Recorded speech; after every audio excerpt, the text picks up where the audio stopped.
Thank you very much, Abdullah, for speaking to us this morning.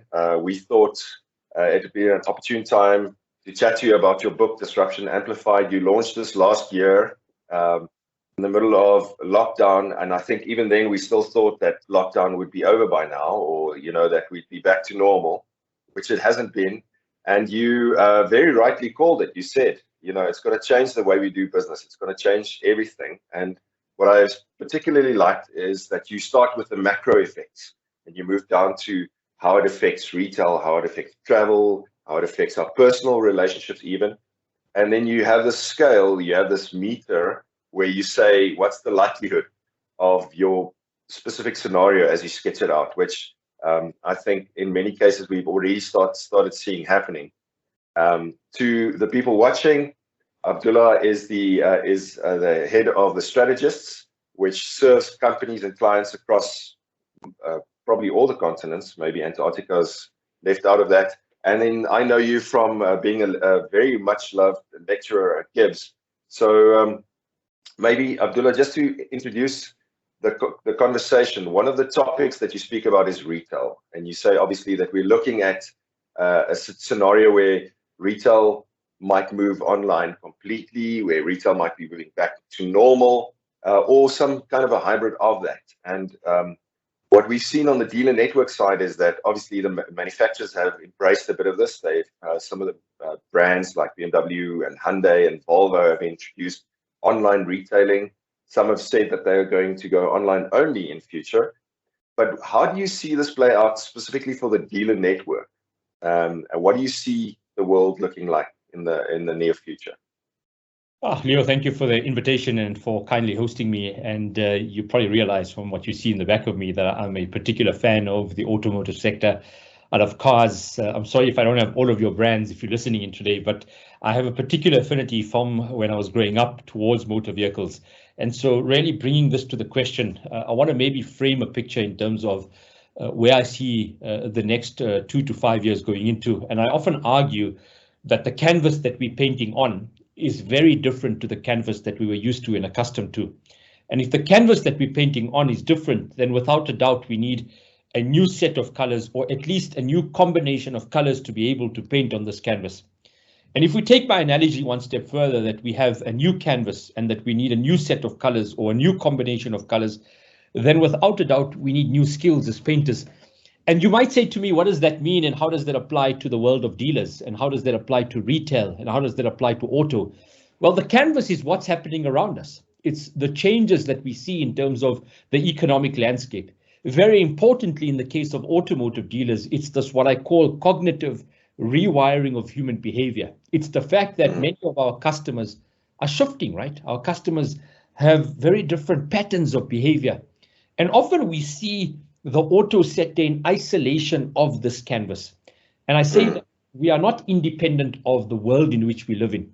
So let's use a few examples, right? Many of you who are listening today are probably using Checkers 60 Minutes or Woolies Dash or Pick and Pay bottles. You weren't using it in 2019, but all of a sudden it's become integrated into your life. 5 years ago, many of you were not using Netflix as a means of watching. Now all of us are watching on Netflix. Netflix on the back end is incredibly complex and sophisticated with massive amounts of machine learning and big data. On the front end, Netflix is seamless and it's frictionless. You're able to jump from one device to the other.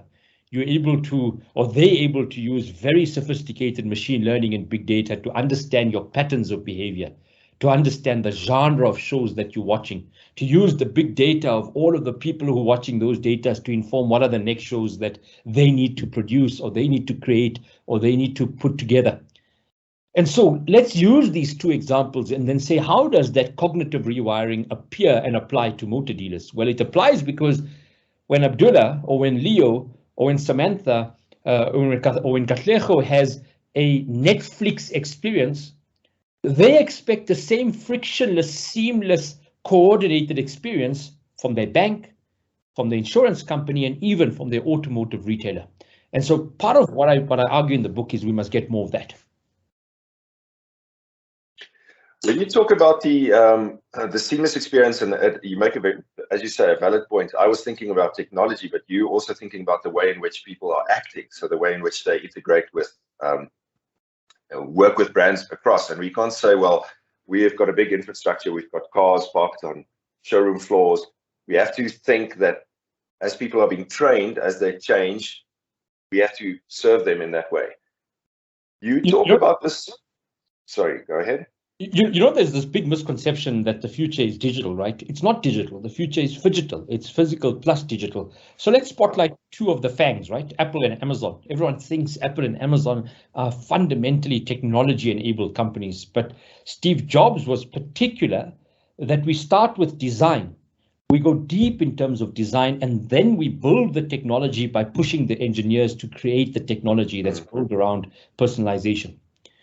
Jeff Bezos argues that it's not a binary, the art or the science. He says it's the art plus the science. Jeff Bezos says we must wake up every morning terrified, not of the competition, but of our customers. And as an example, in 2009, in a case I teach, Amazon set 452 goals for the year. 360 of those had a direct impact on customer experience. So you can digital and you can digitize and you can automate all you want. But my argument is you must automate those elements that can't be replicated. In effect, you must be able to digitize experiences that will ease the burden. So for instance, is it possible to use digital to be able to better filter customers? Is it possible to use automation in terms of credit scoring or credit application processes? Is it possible to use digital to better understand your customers? But then you've got to amplify the human moments, because anything that can't be digitized or automated is going to become so much more valuable. So what's going to become valuable? Empathy. Do I understand my customer? Using data to better enable my customer. And to be honest with you, customers have choice, but they also have agency. They have a lot more insight. They walk into a dealership with a much better awareness of what they're looking for. And so you must use that opportunity to create magical experiences. On the last question, specifically, I know we have a few minutes in your busy schedule, but in the book, you talk about this possible hybrid between a high street experience, and I love the personal anecdotes where you weave through the book. I think as South Africans, we can relate to many of those. But this idea of a high street experience and then digitally enabled. So you said now customers have become digitally savvy, and they want their experience has to be seamless, has to be available to them at all times.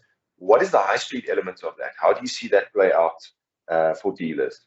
Yeah, I think lovely question. I think the high street experience is the ability to be able to say that you don't need 500 cars on your floor, because it actually is quite complex and overwhelming. So I spent a lot of time in Silicon Valley, and I always go and visit the Tesla store, which is a 250 square meter store with 3 Tesla motor vehicles in there. But it's magic. It's the private bank experience of buying a motor vehicle. That means that they save a lot on real estate cost. They save a lot in terms of an overwhelming number of cars. Do they have the cars? Of course they do, but those cars don't have to physically be in the shop floor. We need to be able to say, can we teleport people using ways of being able to use mobile and auditory experiences to get people into a motor vehicle without them necessarily having to come into the dealership. And so the high street experience is being able to say, what does the client of the future look like? And for me, there are 6 elements that are sacrosanct in terms of understanding the client of the future. Number 1, do we have deep customer understanding? And what I mean by that is empathy sits at the heart of this. Can you step into the shoes of a customer and understand the journey and the decision-making process and how they think about motor vehicles and what is it that they want the motor vehicle for? So I've had particularly negative experiences with some dealerships. When I walk in on a Saturday, because I'm not wearing a suit and tie, I often just never get helped. In fact, the last Saturday, I went into a very high-end MNC and for 35 minutes walked around and got no attention, no focus and nothing. So that means that how do you build empathy? Is it optic? Is it bias? And we must be able to deal with that. That's the first. I think the second one is we have to build more trusting, thoughtful relationships, right? It's not about hundreds of solutions. It's about an emotional connectedness. Do I know why you want a motor vehicle? Do I understand your family patterns? Do I understand your buying preferences? Do I understand your history with motor vehicles? And can I use data to better understand how I can assist you in that purchasing decision and cut out the friction? Number three, I often say that it is about personalization, but people get this wrong. Personalization is not a computer-generated email with your name spelled wrong. It's, in fact, do you understand my history with your brand or with your dealership? Do you understand my experience with you, my link to your brand, my context, my world? And so part of the client of the future is the ability to say we need more insight-driven decision-making. We need more innovative products and services. We need to appreciate that the value chain is not the client's problem, it's our problem as dealers. So the fact that we've got so many component parts on the back end should not be the client's problem. We need to proactively adapt, that if the canvas changes, we must use new colors. And then lastly, digital enables, but human connection amplifies. So we must amplify human connection and use digital to simplify processes that we can pass on to a machine. I think that's a wonderful way to end this short discussion.